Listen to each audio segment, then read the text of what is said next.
a lawyer and a CPA, and I have a master's in taxation and LLM in taxation.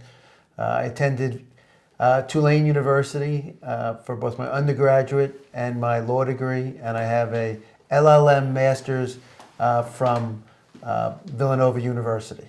I've been practicing for 25 years, specializing in individuals and small and medium-sized businesses, that being basically anything non-publicly traded. My firm, we do audits, we do reviews, we do compilations, and then of course we do your standard tax preparation, individuals, corporations, partnerships, trusts, and estates is a big area for us.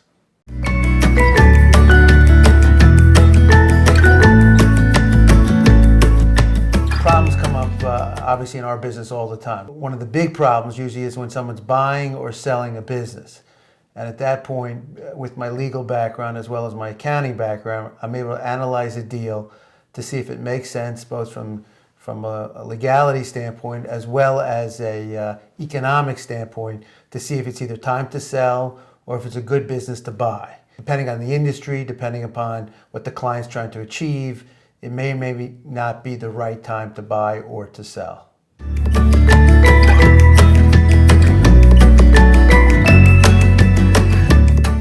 Normally most people have a tax situation. It's, the IRS has levied or assessed them a huge tax balance, and oftentimes it's an erroneous tax balance due, and it requires somebody to go in, contact the IRS, stop all their actions, whether it's levies, levying bank accounts, levying property, basically let the dust settle, give yourself some time to address what you're going to do. And it may be that the taxpayer needs to set up a payment plan, or it may be trying to negotiate a favorable settlement for a client. And we've done that many, many times.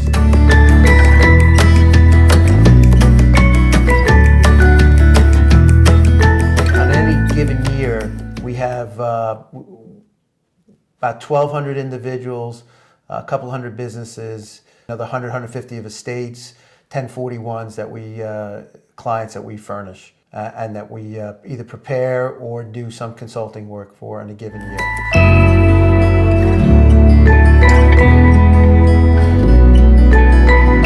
Affluent client is they're either trying to stay affluent and they want to make sure they keep as much money as possible for themselves. They want to pass on a business or pass on the wealth to another succeeding generation. And that's where we can come in to add some value to help them plan, whether it's a dynasty trust or some type of trust, to make sure that the wealth goes to their designated beneficiaries or designated heirs, and possibly make sure that they either can't spend the money themselves, that it's not at risk for a spouse or creditors, and that's oftentimes what we do for the wealthier clients to make sure that they can, the next generation will live as well as the previous generation.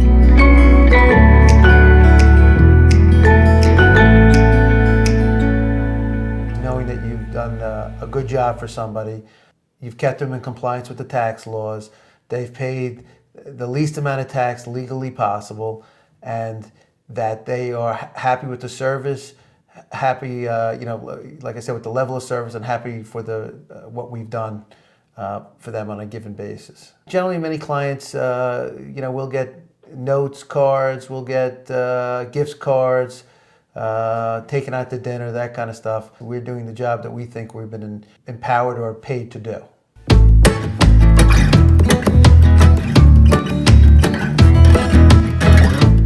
I think we're a little different than other accounting firms in that we have a lot of different expertise that especially the small, medium-sized firms don't have. We have a large trust and estate practice, which most accountants kind of shy away from and don't really service that area. We also do audits, certified audits, either for banks, for pension plans and schools, and a lot of small, especially small, but also medium-sized firms don't have that expertise to be able to do. With our 2 offices in Center City and Media, Pennsylvania, we have 2 offices that can service a pretty wide area and service a lot of different clients for a lot of different needs that they may have.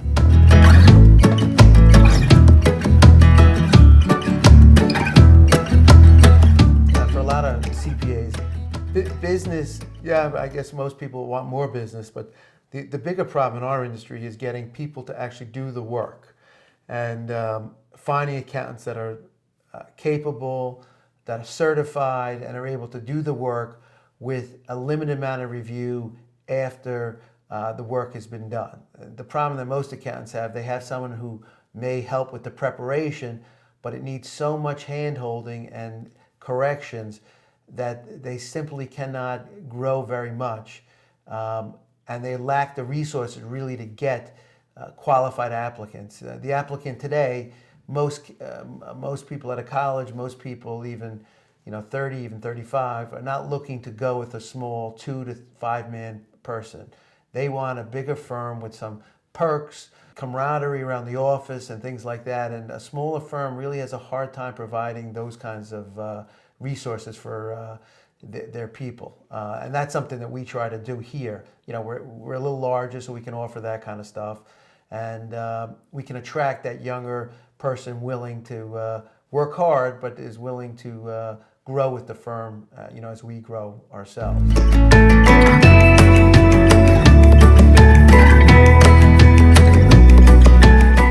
From firms smaller, but also larger firms as well, because of what we develop here. The larger firms may be looking for a point in, say, Media or Delaware County, and that would be something that we could provide. But really what we're trying to do is grow this organically, because we think we have a formula that works and that can grow our business. And if we're successful, someone joining us will be just as successful.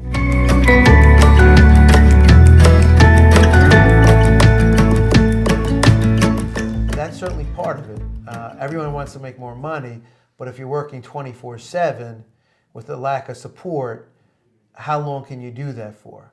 You need to be able to have sustained success or sustained work environment that is conducive to growing your business in a cost-efficient manner, where everybody can make money. The staff can make money, the owners can make money, and your clients pay a fair fee. So I look at it as kind of a symbiotic relationship between all three.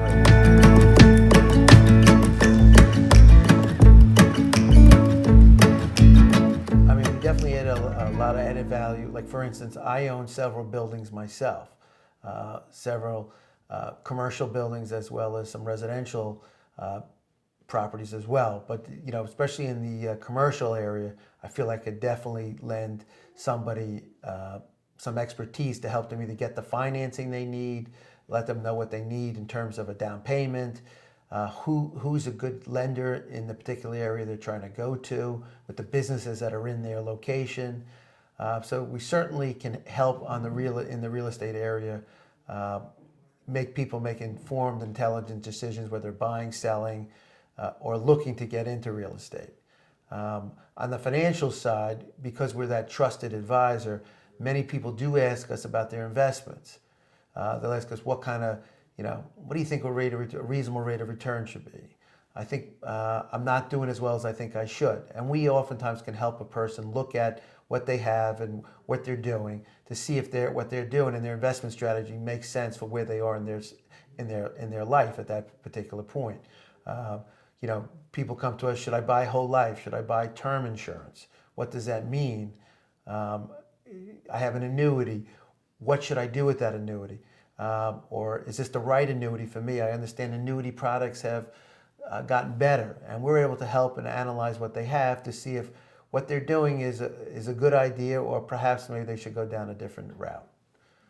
So that's some of the things we try to do when we sit with a client on a yearly or either monthly or quarterly basis, depending upon what it is.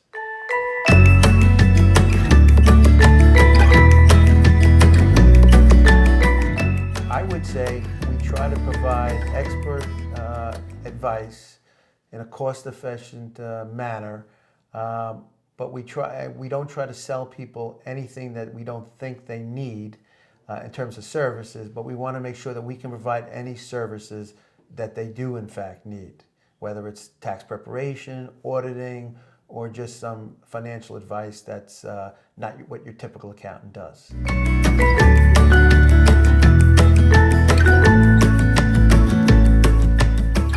I've been an attorney over 25 years, So I'm certainly able to review certainly basic documents, estate documents, and things like that, agreements of sale, business purchases, business sales, employment contracts. I can certainly give a level of review to see if, in fact, what you have, you're on the right track. With the law degree, accountants don't have a privilege with the IRS. And what the law degree brings, and we get a lot of work from other accountants, is that if I have the documents, the IRS can't request or subpoena these documents. Because I'm a lawyer, I have a privilege and I don't have to turn it over. Now, generally, this only comes into play when someone has either threatened criminal charges or something like that. But it's still nice to know that, and I do believe we get a little deference with the IRS when they're talking to us because we are, in fact, attorneys. I think it keeps them on their toes a little more than they would be for the average enrolled agent or other CPA.